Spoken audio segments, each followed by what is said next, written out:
오늘 오후 우리나라 종중에 아마 2시 정도 발표 보통 되죠. TSMC의 1분기 실적 발표입니다. 아, 그래요? 네, 오늘 물론 이제 과거만큼은 TSMC는 사실 그렇게 뭐 장중에 발표가 돼도 밸류체인에 있는 하이닉스라는 이런 기업들이 주가가 많이 움직이지는 않을 겁니다. 그래도 이제 항상 또 다음 주부터 이제 본격적으로 테슬라든 다 실적 발표하니까 한번 보게 되면 요게 이제 최근에 TS뱅기의 최근 한 5개 분기 연초 매출인데 확실히 이제 엔비디아 효과를 많이 보고 있죠. 뭐 엔비디아보다 갑에 있는 위치다 볼 수도 있는데 매출 자체는 이제 보면 거의 분기 기준으로 한 200달러까지 올라왔어요. 작년 한 24년도 2분기부터 보게 되면 그래서 지난 그 1월 초에 발표했던 지난 24년도 4분기 같은 경우도 매출이 대략적으로 268억 달러 정도가 나와서 이 미국 달러 기준입니다. 그래서 컨센서스도 뭐 주당 순이익이나 EPS 전부 나왔고 지금 보면 이제 오늘 발표 예정인데 내려가 있어요. 253억 달러 정도로 컨센서스가 지난 분기보다 낮습니다. 이례적이죠. 이거는 왜 그랬냐면 1월 달에 대만에 지진이 있었잖아요.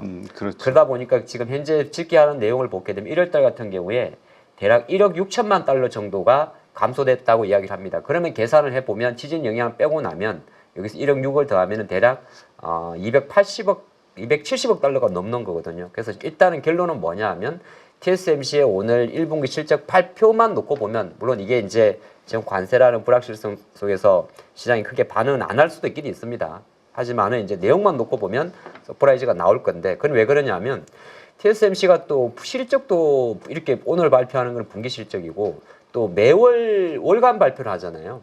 이번 주에 이제 3월 월간 매출 나왔었는데 확실히 보게 되면 MOM 기준으로 이거는 또 MOM 기준으로 보게 되면 10%니까 3월 달이 2월 달 대비해서 10% 증가.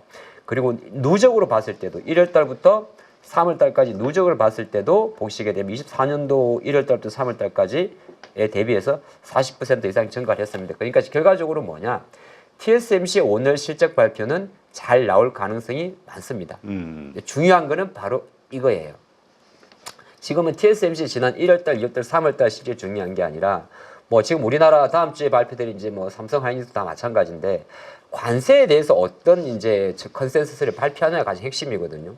TSMC가 지금 트럼프의 어떤 그 공격적인 행보, 아메리카에서 백 전략 때문에 지금 미국 공장 쪽으로 계속적으로 공장을 짓고 있단 말이죠. 그래서 최근에 나온 이야기가 보니까 TSMC의 미국 공장에서 지금 1, 2 공장이 있고 3 공장까지 들어가는데 파운드리 가격을 먼저 선제적으로 올린다고 합니다. 최근에 그 낸드 삼성전자가 실제적으로 실적은 잘 나온 건 아닌데 정확히는 스마트폰이 잘 나온 거지. 어쨌든 간에 주가가 이제 조금 낸드 가격이 오른 이유도 이 수요 업체들의 선제적인 매수가 좀 있었거든요.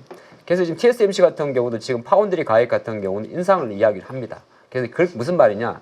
최근 3, 4월에 움직이는 반도체 가격의 상승은 일시적으로 수요 회복 이슈라기보다는 공급 축소로 인한 선제적 가격 이슈라는 거죠.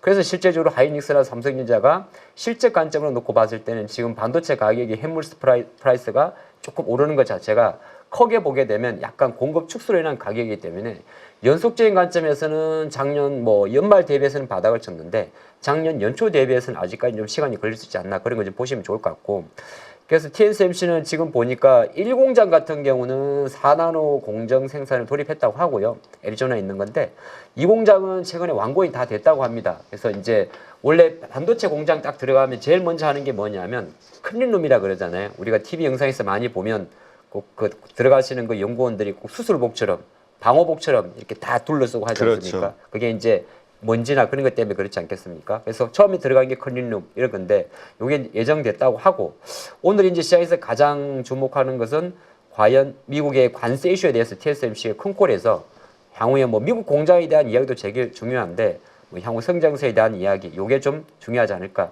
그래서 어저께 엔비디아 주가 많이 빠진 것도 똑같은 내용이거든요. 엔비디아가 실제적으로 이번 이슈로 인해 가지고 한 55억 달러 정도 실질 감소할 수 있지 않을까. 그렇게 가버리면 5월 발표 예정된 엔비디아 실적 발표는 기대치를 팍 내려놓는 거니까 일단 그렇게 한번 보시면 좋을 것 같습니다. 이거는 이제 당장 오늘 내리고 그런 이슈보다 매크로를 잡아봤고요. 두 번째는 지금 그래도 한국에서는 조선, 방산 뭐 일종목들은 강하지 않습니까? 요거는 이제 제가 정말 자료를 다양한 데서 많이 찾아옵니다. 대한부인종양학회. 갑자기 목소리 올라갔네. 우리나라 부인종양학회에서 이제 자료를 출시했는데 올해 25년도 연간 기준으로 제약바이오 관련 학회 일정입니다. 이제 중간까지 넘어왔고 이번 주에 가장 핫한 게 이제 AACR 2025인데 미국 시카고에서 열립니다.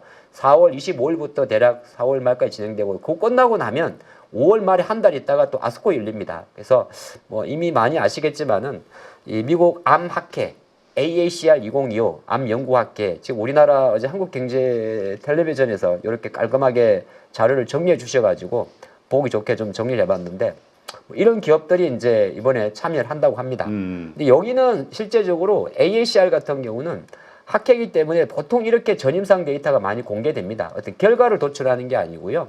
뭐 리가캠이든 한미든 파로스든 보로노이, 대웅, 펩트론, 앞탐, 오른피 다 전부 다 기업적으로 실제적으로 암과 관련된 연구에 대해서 어떤 연구를 진행하고 있는가에 대한 학술 학회거든요. 네, 이건 임상 승인은 다릅니다. 그러다 보니까 리가켄 바이오 같은 경우는 지금 보기에 리가켄 바이오 최근에 주가는 이제 ADC 쪽이긴 한데 암 개념 후보 물질 보통 이거는 이제 자기 회사 이름 이니셜을 다 쓰죠. 제약 바이오들 그 파이프라인의 연구 라인은 그 LCB니까 리가켄 바이오겠죠. 84 LCB 84 관련 전임상 데이터가 있고요. 이는 암 개념이고 ABL 바이오는 최근에 이제 주가가 많이 올랐습니다. 수주 관련된 이슈 이후에 그래서 ABL 104 미종항체 관련 치료 연구 성과. 보로노이는 대표적인 또 AI 신약 기업인데 바프라고 이야기를 하는데 표적 항암제 쪽이고요. 온코닉 테라피틱스 같은 경우는 또 위암 치료 관련 비임상인데 주가는 제가 보면 주가라는 게 사실 사후적이긴 한데 다들 주가 자리가 애매하긴 합니다. 그러니까 예를 들어서 보로노이 같은 경우는 최근에 이제 연초에 좀 AI 신약도 15만 원까지 갔다가 지금 계속 횡보하는 구간이거든요. 근데 이런 차트는 보는 관점에 따라 조금 다른데 약간 밀리지 않습니까? 그러면은 한 번 더 밀리면 조금 분할 매수하는 게 좋습니다. 이게 이렇게 수렴하 있으면 보통은 장이 좋을 때는 수렴형 패턴은 바로 급등 패턴이긴 한데 한 가지 아킬레스는 뭐냐면 이렇게 21선 위에서 쭉 누르고 있다는 거거든요. 우리나라 시장도 마찬가지고 글로벌도 마찬가지입니다. 그럴 경우에는 조금 밀렸다가 다시 자리 잡는 가격. 제가 볼 때는 한 10만 원 거의 한 약간 밴드 넓혀가지고 뭐 한 9만 원대 중반부터 10만 원 초반 정도인데 이런 걸 근데 대신 시세가 내리다가 올라가는 그림이기 때문에 애초 들어갈 때보다는 이런 과정이 있기 때문에 조금 짧게 보셔야 되고요. 아까 온코닉 테라피틱스 같은 경우는 그래도 약간 급등주 패턴이 보입니다. 네. 이게 이제 상한가를 쳤다는 건 들어왔던 힘은 강한 거고 그러면 우리가 주가 관점에서는 이렇게 상한가를 치는 그 출발선 가격을 이 시세의 마지막 고리라고 생각을 해야 되는 겁니다. 그러면 이제 온코닉 테라피틱스 같은 경우는 대략 22,000원 정도에서의 공방이 좀 예상이 되는데 근데 여기서 이제 밑에서 받치는 가격 자체가 살짝 설하잖아요. 그럼 이런 자리 1차 반등 시세 내고 두 번째 눌렸다가 세 번째 눌리면 이것도 똑같아요. 우리나라 시장 글로벌 시장만큼 거래량 감소 속에 볼이 축소되니까 이때 만약에 100만 원을 매매했다면 지금은 50만 원 정도의 얕은 매매가 될 것 같습니다. 그거 참조하시면 좋을 것 같고요. 요새 방산주 되게 좋은데 요거는 LIG 넥슨을 한번 리뷰해보는 관점이 될 것 같고요. 외국인의 LIG 넥슨에 대한 지분율이 28.47% 연간 6개월 1년 기준으로 쭉 계속 매수하는 구조에 있고요. 오른쪽은 오타입니다. 요거는 LIG 넥슨 쪽은 아니고요. 지금은 지속 증가가 핵심이고요. 그 다음에 주력은 PGM, ISR, IEWE, C41이 있습니다. 주력은 전체 매출의 40%를 차지하는 PGM 정밀 타격입니다. 갑자기 목소리가 올라가죠. 넘버 2가 C41. 요게 이제 G 통계 쪽입니다. C41이 아니고 C4I입니다. 이렇게 볼 수 있을 것 같고 PGM 정밀 타격의 대표적인 거는 우리가 아는 브랜드 천공 현무가 있습니다.